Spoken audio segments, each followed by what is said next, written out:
Hey everyone, and welcome to another video. So today we're taking a look at the Eufy SoloCam S340. So this is a battery powered dual camera security camera, and it does come with its own solar panel that you can either mount on top of it or you can mount that on the side with the extension cable included. So firstly, just doing a quick unboxing, you can see it does have a much smaller solar panel that actually comes with it. This is a USB-C connection, and you have the threaded quarter mount on the back that you can use with the mount that's included. Here is the camera, so you can see it has two lenses, one's ultra wide and then a telephoto. It has a spotlight on the front. On the back you have your sync button and then the USB port as well, and just at the top is the new mounting system. On top of the actual camera is where the solar panel mounts in. It does come with a USB-C to USB-A cable to charge it initially, and the mount for the solar panel, and this is the extension for the solar panel if you didn't want to mount it on top of the actual camera. I didn't measure it, but I think it's roughly probably around about 5 meters long. And then it comes with a instruction pack, the actual mount itself, which once again you want to mount high up, and then it comes with two lots of fixings, one's for the solar panel and one's for the actual camera itself. And here you can see the charging port for the actual camera.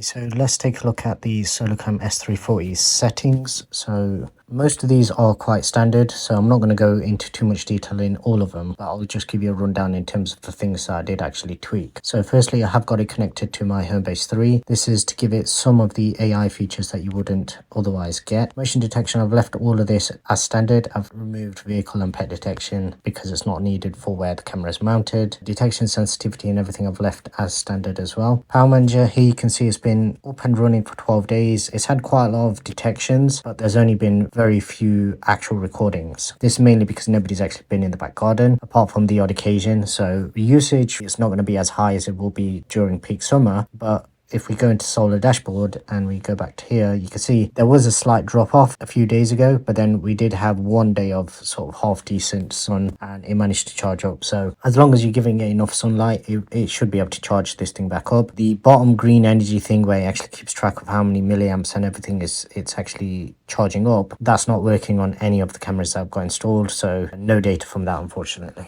Just coming back onto the power manager screen, if we come into the customized recording, you can see I have actually maxed everything out. That's the one that I needed to actually turn off. So in one of the clips you will see I walk halfway into the garden, then I walk back and it actually stops recording. I prefer it to actually keep all of that in the same recording rather than having two separate clips. Preset positions and everything, this is all pretty standard, so there's not really a lot that you need to actually make note of here. You just go in, you calibrate it, and then you store the sort of default position you want. Whatever you set as number one, that is where it's gonna sort of save it and return back to. You can actually switch between both lenses, but as you'll see, there's not much you can do with that because unfortunately the 3x lens is just dead center, and for most occasions it'll actually miss what's going on in the actual shot because most of the time the action isn't dead centered. Pan and tilt settings, you can come in here and you can change all your settings and everything. Rotation speed and everything, it's not necessarily the speed that causes the problem with these kind of cameras, it's more to do with the aggressiveness of it. So it wouldn't be so bad if it was less jerky, so that's something that they possibly need to work on for future models. Spotlight on this is actually very good. So on this one you do actually get some settings in terms of being able to turn the lights on and then also setting the brightness, and for this particular camera the spotlight is pretty decent. It did actually light up all the way to almost to where my shed is when I actually had it set up in that way. All of the video settings are pretty standard, so I'm not going to go into too much detail on that. So streaming quality, I always just leave it on auto, and then recording quality you want to have it as 3K, and then night vision, I am using color night vision as I've discussed with some of the other camera reviews where I've got this placed. Generally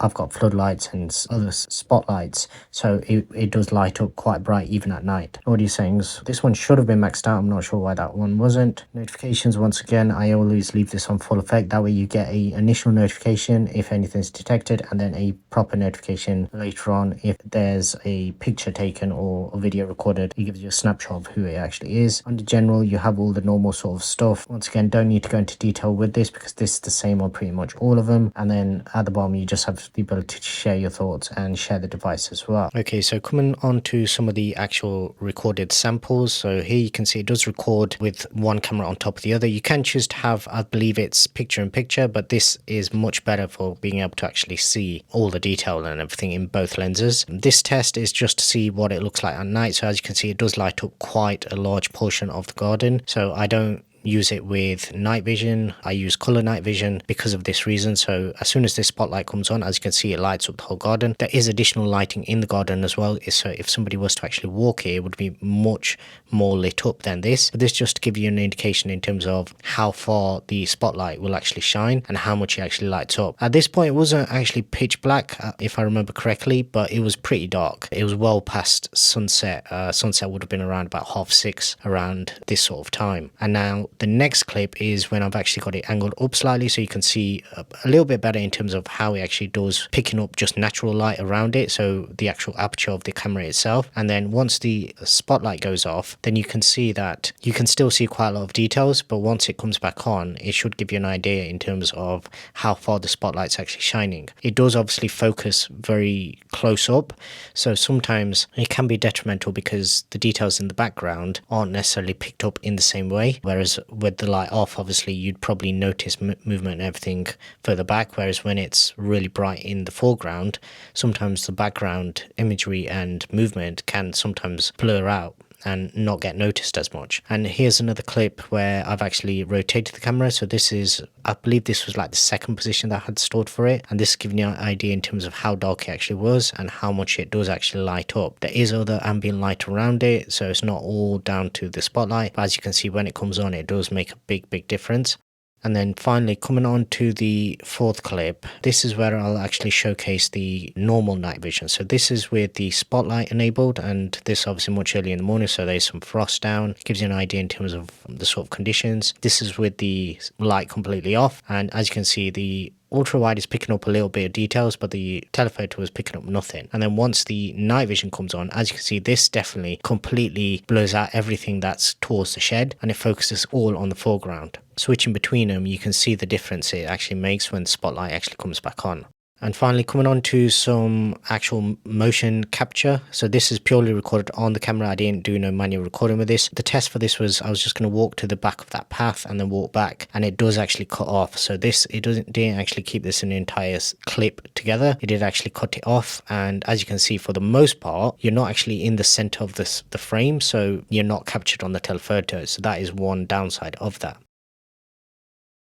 Okay, so coming on to the actual installation, and unfortunately, as you can see from the pictures, the thread on the actual mount wasn't flat, so it doesn't actually tighten up on the actual solar panel fully. So that does stay a little loose. In terms of how I've actually mounted it, because this is using the same mount as the Eufy S340, I could actually use the pole mount to mount this up rather than actually screwing this in. Because of the height of that solar panel, it would actually clash with the guttering that I've got there. So because of that, I just opted to reuse this same sort of mounting mechanism, and it's perfectly stable here. So this is something that I have actually suggested that they should probably include with this kit as well, because it does make it a lot easier to mount. Now the one downside is because of where that's mounted, you can see it's actually much lower than all the other cameras that I've got there, and because of that, obviously that rotation on the pan and tilt is not the same as if it was up mounted alongside all of these cameras. So that's something where maybe I would be better off just mounting the solar panel separately rather than having it on there together. Overall, pretty pleased with this particular camera. It's doing well, so I would highly recommend this to anybody that's looking for one. If you haven't already done so, please do subscribe and turn on notifications so you don't miss out on any future videos, and I'd really appreciate if you can give this video a thumbs up as well. And until the next one, thanks very much for watching.